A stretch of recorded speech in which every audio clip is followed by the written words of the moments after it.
Okay, so have you ever wondered what happens after we die? Yeah, I mean, what's really up it's a there? big question, right? Yeah. You've sent us some interesting stuff from the Bible, Oh, yeah. specifically John 14.2. And we're Uh-huh. going to take a deep dive into what it says about heaven. I think that's a great idea. So full disclosure, Hmm. I'm more of a live in the moment type of person, What's but that? even I can't resist a good mystery, Yeah.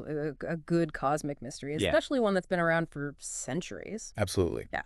So John 14.2. Yeah, can you set the scene for us a little bit? Yeah. Where does this verse fit into the whole story of the Bible? Well, John 14.2 is part of a longer conversation that Jesus has with his disciples right before his crucifixion. Oh, wow. So you can imagine just the emotional weight of that moment. Yeah, heavy. Fear, uncertainty, grief. It's Yeah. all there. Yeah. And in the midst of all these really intense emotions, Jesus offers a glimpse of hope, a promise of something better. So what does the verse actually say? It reads, "My Father's house has many rooms. If that were not so, would I have told you that I am going there to prepare a place for you?" Many rooms. Many rooms. That's such a loaded phrase. It is. I know some people take that pretty literally. Right. They picture heaven like a giant mansion in the sky. Uh-huh. But what's your take on the meaning of those many rooms? Well, that's where the interpretation gets fascinating. Yeah. Some scholars believe that it's a metaphor for different states of being or levels of spiritual awareness. Mm-hmm. So think of it like how meditation can transport you to different mental places. Oh, interesting. It's not really about physical space. Okay. It's more about a shift in consciousness. So maybe not actual rooms with Yeah. four walls and a door. Perhaps not. Okay. The Bible doesn't really give us like a blueprint, Right. but it uses this very evocative language. Yeah, and that's kind of the beauty of it. And that's where the beauty lies. Yeah. It invites us to grapple with the mystery, Yeah. to ponder the possibilities. For sure. For sure. So you mentioned in your notes some information from BibleStudyTools.com. Yes. What's interesting about that? What I find really remarkable about Bible Study Tools is the sheer volume of information they offer on just this one verse. Oh, wow. There are commentaries from different theological perspectives, Uh-huh. historical analyses of how the concept of heaven has evolved over time, Right. even debates on the whole mansion versus metaphor interpretation. Wow. It really highlights the complexity and the richness of this passage. So even within Christianity, there isn't one definitive answer to what these many rooms represent. Exactly. And I think that's a good thing. Yeah. It encourages us to engage in critical thinking, Right. explore different perspectives, and ultimately form our own understanding. I like that. That makes a lot of sense. But it also kind of raises a question for me. Sure. If there are many rooms, does that imply different levels of heaven? Like some are better than others? That's a topic that has sparked countless theological debates. I bet. Some interpretations do suggest a hierarchy within heaven, Okay. but others emphasize that all who enter are equally embraced by God's love. Okay. It's a question each individual needs to grapple with based on their own beliefs. Wow, it's fascinating how much we can unpack I know, right? from just these few words. Yeah. It sounds like you could spend hours digging into the different interpretations and the historical context. Absolutely. And that's the beauty of studying Scripture. Yeah. It's a journey of ongoing discovery. Yeah. Okay, so we've touched on the idea of many rooms and all the different ways that can be interpreted, but let's not forget that second part of the verse Yes. where Jesus says he's going to prepare a place for his disciples. Right. What do you make of that? That's where things get really personal, don't you think? Yeah, it does. It suggests a level of individual care and attention that's quite profound. Yeah. He's not just creating a generic space, but rather tailoring each place to the individual. It's like he's saying, I see you, Yes. I know you, and I'm creating something special just for you. Exactly. Wow. It speaks to a deep and personal connection between Jesus and his followers, and by extension, to our relationship with the divine. This idea of personalized preparation really resonates with me. It's comforting to think that heaven isn't just some vast, impersonal void, Yeah, but rather a place where our individuality is acknowledged and celebrated. I agree. It suggests that our unique experiences, our passions, our very essence, all of that matters in the afterlife. I'm curious, though, if the rooms are metaphorical, Uh-huh.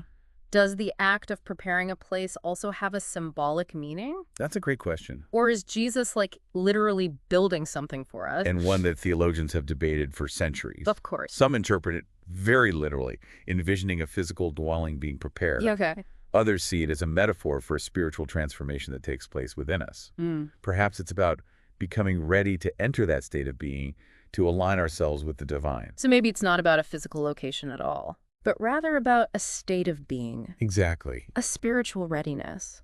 That's one way to look at it. Mm-hmm. And I think it's important to remember that these metaphors were used in a specific historical and cultural context. Sure. What resonated with a first-century audience might be understood differently today, Right. but the underlying message of hope and comfort transcends those differences. That makes sense. So while the specifics might be open to interpretation, the core message is about the promise of something better, something that's being prepared for us. Exactly. It's a message that's resonated with people for millennia. Absolutely. And that's what makes this verse so powerful. It Yeah. speaks to a universal human longing for meaning, purpose, and a sense of belonging. We've covered a lot of ground already, and I can't wait to unpack even more in our next segment. Me too. But before we move on, I want to hear what's resonating with you, our listener. What stands out to you about the idea of many rooms in heaven? Does it spark a particular image in your mind? And what does this idea of Jesus personally preparing a place for each of us make you think or feel? We left off talking about this whole idea of Jesus preparing a place for each of us in heaven. And it makes me think about the word place. What does that even mean in the context of heaven? Is it like a literal dwelling?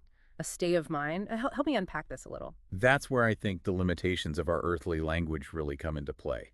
We tend to think in very concrete terms. But when we're dealing with concepts like heaven, we're stepping outside the realm of the physical. Right, it's not like we're talking about real estate up there. Exactly. Mhm. So place could very well be interpreted metaphorically. Maybe it refers to a personalized spiritual condition tailored to each soul's journey. Okay. So think of it less like a house and more like reaching a perfect state of understanding or fulfillment. Okay, so if we shift away from the literal rooms and focus on this idea of personalized preparation, it becomes more about what Jesus is doing for each of us rather than where he's putting us. So what kind of preparation are we talking about here? Well, some scholars connect this to the idea of spiritual refinement. Mhm. It's not necessarily about being good enough to get into heaven, but rather about being prepared to experience it fully. So like we need to be in the right spiritual shape to appreciate what heaven has to offer. That's an interesting way to put it. Think of it like training for a marathon. You wouldn't just show up on race day without any preparation, right? Right. You need to build up your strength and endurance. Mm. Similarly, perhaps this preparation is about cultivating the spiritual qualities that allow us to fully experience the joy and peace of heaven. I like that analogy. It makes the idea of heaven feel less passive, more like something we actively participate in. But how does this preparation happen? Is it something we do consciously in our earthly lives? Or is it something Jesus handles on his end? That's a question that has sparked a lot of theological debate. Some believe it's about the choices we make, the paths we follow in our earthly lives. Others emphasize the role of grace and divine intervention. It's likely a combination of both our own efforts and the transformative power of God's love. So even though the specifics of how this preparation works might be unclear, the main takeaway is that it's a process, a journey that ultimately leads us towards a deeper connection with the divine. Precisely. And I think that's a message that resonates with people from all walks of life, regardless of their religious beliefs. We all have this innate desire to grow, to evolve, to become the best versions of ourselves. And maybe that's the true preparation for heaven, striving to live lives that are aligned with our highest values, our deepest truths. So even without knowing the exact details of what awaits us, we can still focus on the journey itself. Absolutely. And I think that's a message that can offer a lot of comfort and hope, especially in times of uncertainty or hardship. Knowing that there's a purpose to our lives, that we're being guided towards something greater, can be incredibly empowering. It's fascinating how this one verse, John 14.2, can spark such profound reflections on the nature of heaven, the meaning of life, and our own personal journeys. We've talked about the many rooms, the idea of personalized preparation, and the importance of focusing on our spiritual growth. But before we wrap up, there's one more aspect of this verse I want to touch on, the comfort it offers. Yes. Amidst all the mystery and the theological debate, there's a core message of comfort and reassurance that's incredibly powerful. Absolutely. What resonates with you personally about that aspect of the verse? What kind of comfort does it offer to you? For me, the comfort lies in the knowledge that we're not alone in this journey. There's a higher power, a loving presence that's guiding us and preparing a place for us. It's a reminder that even in the face of hardship and loss, there's something greater awaiting us, something that transcends the limitations of our earthly existence. That's beautifully said. And I think that's a sentiment that can resonate with anyone who's ever grappled with questions of meaning and purpose, especially in times of grief or uncertainty. It's a reminder that there's hope, that there's love, and that we're ultimately being cared for. And that's a powerful message to carry with us, isn't it? Absolutely. Okay, we've covered a lot of ground in this deep dive. We've explored the various interpretations of many rooms, unpacked the concept of personalized preparation, reflected on the comfort and hope that this verse offers. But I don't want to leave our listener hanging without addressing the big question that's probably on their mind. If heaven is so personalized, what does that mean for you?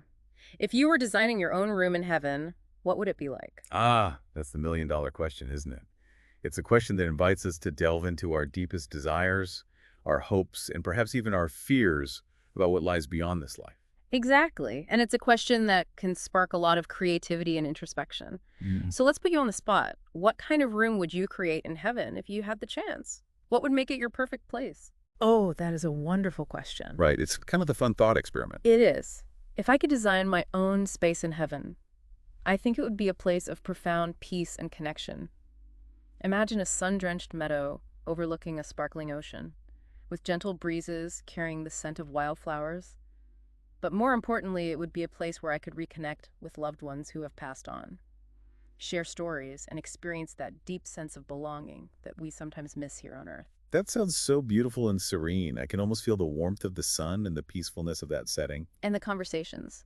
Imagine being able to talk to historical figures, spiritual leaders, brilliant minds from all walks of life, to learn from their experiences, to gain new perspectives, to continue growing and expanding even in the afterlife. It's like the ultimate gathering of brilliant minds and loving souls. No limitations, just pure connection and understanding. Exactly. And perhaps there would be a grand library nearby filled with books containing all the knowledge of the universe, a place to explore new ideas, delve into mysteries, and continually quench that thirst for knowledge that we often carry in our hearts. Okay, now you're speaking my language. I can already picture myself getting lost in those stacks for eternity.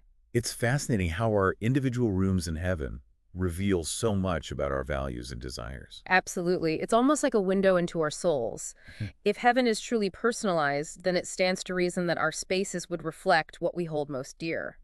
And that brings us back to a point we touched on earlier, the idea that creating heaven isn't just about waiting for something in the future.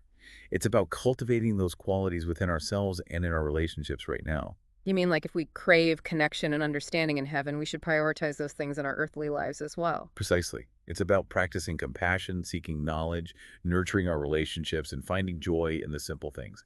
If we could do that here, and now we're already creating a little piece of heaven on earth. Yeah. That's a beautiful way to think about it.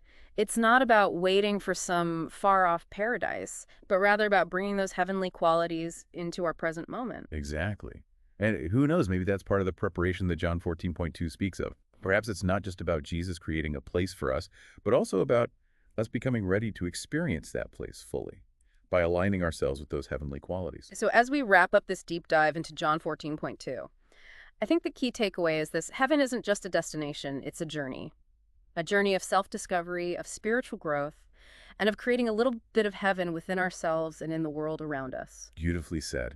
And it's a journey we can all embark on regardless of our beliefs or backgrounds. Well, thank you so much for joining us on this fascinating exploration of heaven. Hmm. We hope this deep dive has sparked your own curiosity and left you with a renewed sense of wonder about the mysteries that lie beyond this earthly existence. Until next time, keep seeking, keep exploring, and keep creating your own heaven on earth.